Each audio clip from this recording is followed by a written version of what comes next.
Lately, I've been having visions of Florida.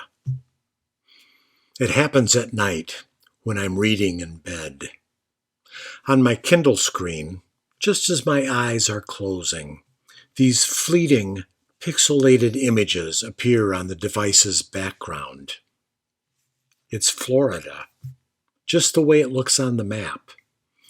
It comes into view, then disappears. This must mean something. I've been to Florida exactly 3 times in my life. Once for an academic conference. I might as well have been in Dayton. 40 years ago, my wife and I went down there. We had been married barely a year.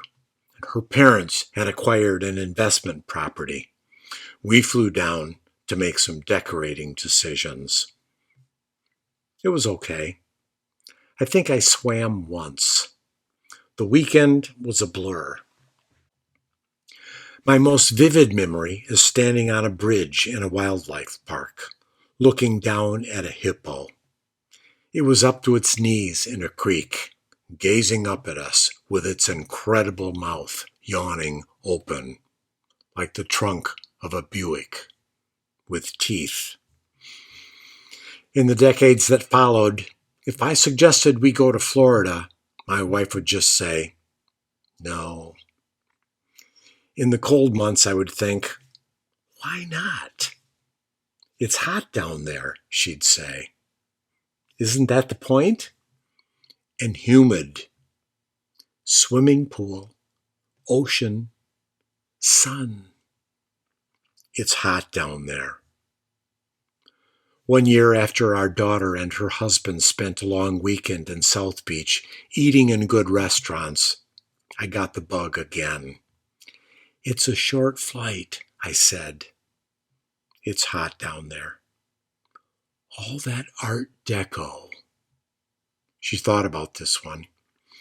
Same time zone, I said. It's humid. We went. 3 days. She watched me swim in the ocean from the beach. Come on in, I said. It's cold. You get used to it. My feet will get all sandy. Toweling off later, I said. At least the restaurants are good. Beh, she said. I had learned enough Italian to understand beh means many things. Among them, this is no big deal.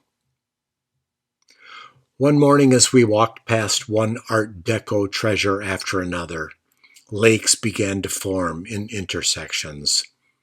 It must have been global warming, aggravated by rain and high tide.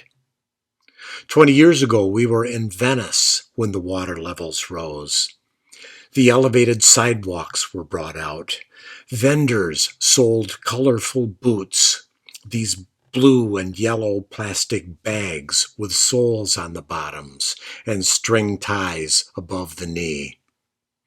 The locals were philosophical about it. When you're in Venice, it's just a fact of life, they said.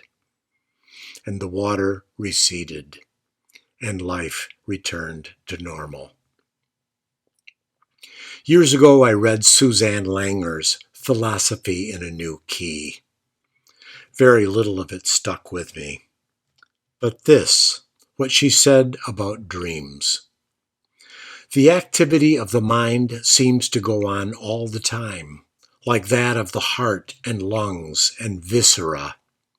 But during sleep, unlike the heart and lungs and viscera, brain activity serves no practical purpose. At best, dreams present us with the things we don't want to think about, the things which stand in the way of practical living. For a while, I had a recurring dream, vivid and disconcerting, of sitting on the toilet in my driveway in broad daylight. This dream served no practical purpose. 2 or 3 nights in a row now, I've seen Florida. I think about Venice. Is my mind trying to tell me something? Things we don't want to think about? The water rising, the planet warming. Have a good sleep.